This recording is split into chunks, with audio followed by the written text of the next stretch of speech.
bit niche and a bit complex, so I hope I don't bore you all, but I'll start off pretty short. Perils. So 10-year policy, 10 years isn't a peril, of course, but the point of including it in that box is the perils change through the term of the structure, and I'll talk through a couple of examples just to bring it to life a bit.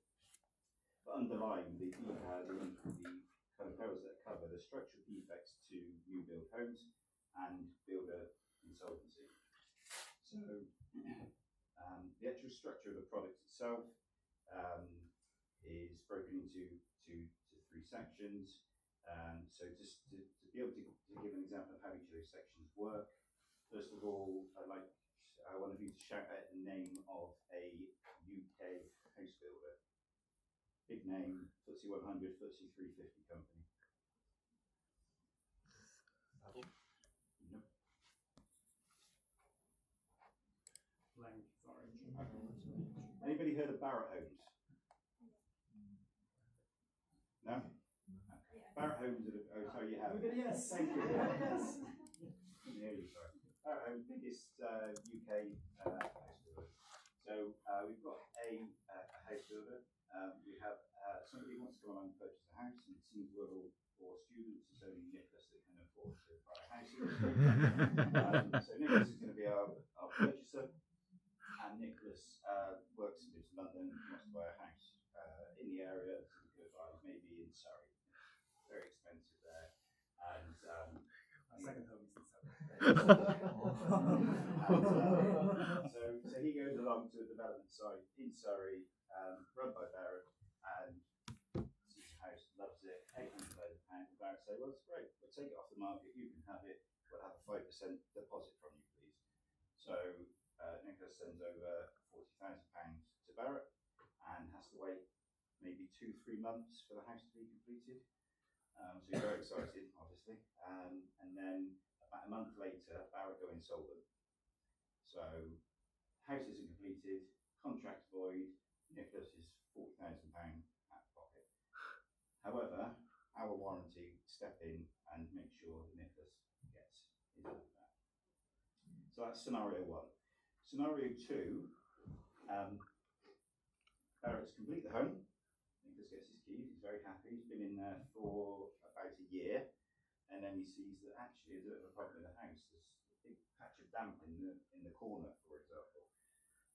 But as Nicholas is very diligent, he's read all of his policy details from NHBC, and he knows that the first 2 years of this 10-year policy is covered by the builder. So he calls up the builder. The problem is, Barratt have gone bust again, haven't they? So again, he's got a big problem with his house, probably going to cost thousands of pounds to correct. The damp proofing hadn't been put in correctly, or it was missing altogether. So then again, he is able to call NHBC and we will come in and make sure that the house is made good, even better than it was to start with, because it doesn't have a defect. So that's scenario two. Scenario three, Barratt don't go bust at all in this scenario, you'd be pleased to hear.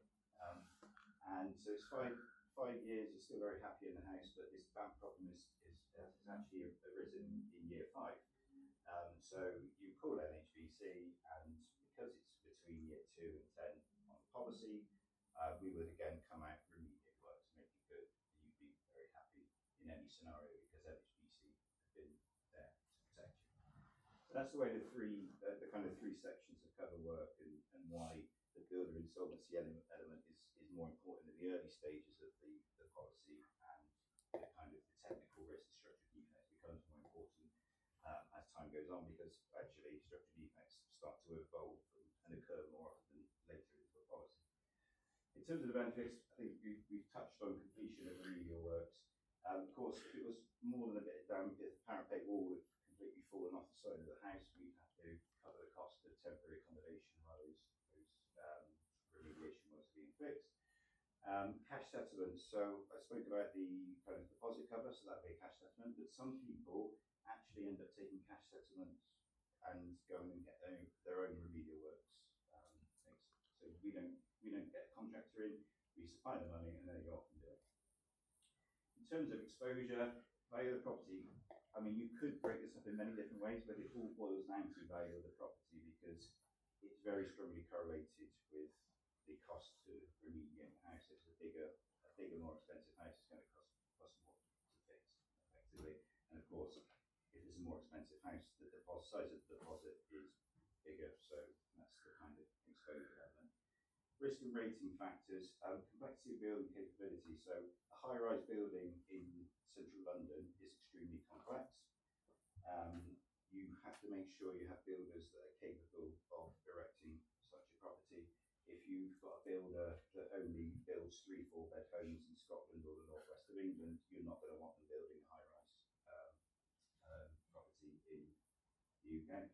Claims history, you'll be surprised. The range of performance in terms of the quality of build, the differential amongst UK house builders is massive.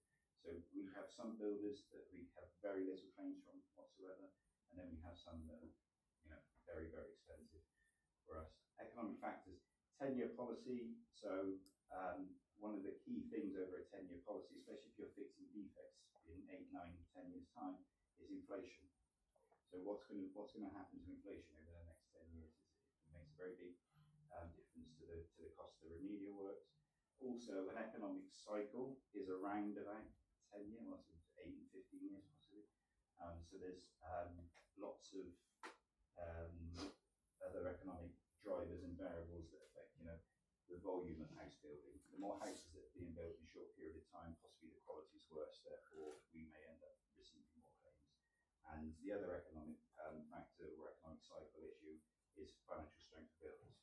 So if they're very strongly correlated to the strength of the UK economy. The UK economy is in a lull, a trough, in a recession. The health of UK builders is likely to be poor. They're more likely to have an insolvency. We're more likely to have to pick up the tab of the cost of cover. Claim characteristics.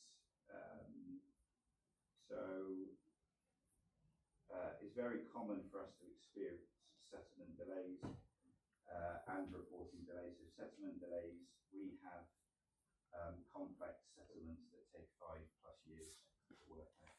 They go on for a very long time. And reporting delays, in example 3, where Nicholas rang us, often the builders still get rang first, and often the builders, for reputational reasons, will go away and they will fix that defect, and we won't know anything about it.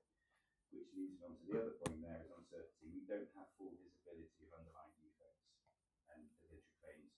No matter how many times you ask a builder, they don't share data with you. So it's almost impossible to get that out of them. In terms of frequency and severity, it's a general mix.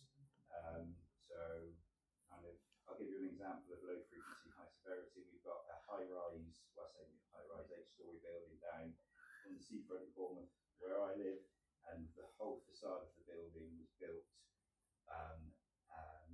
and it wasn't capable of protecting the inner skin of the building through either salt rain or wind-driven rain. So you're likely to get both on the coast.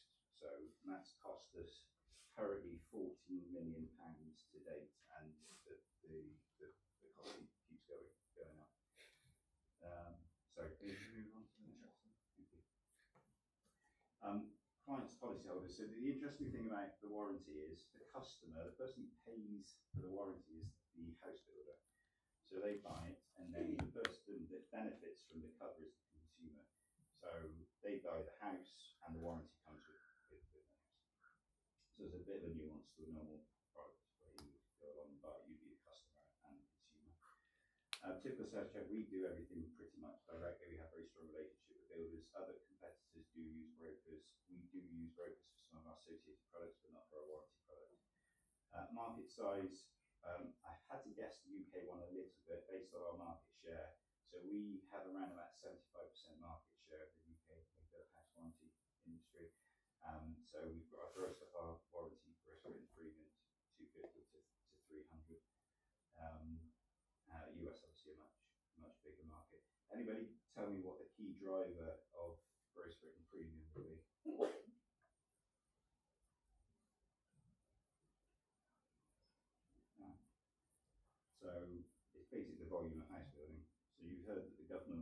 build 1.5 million homes over this parliamentary term, which is never going to happen, by the way.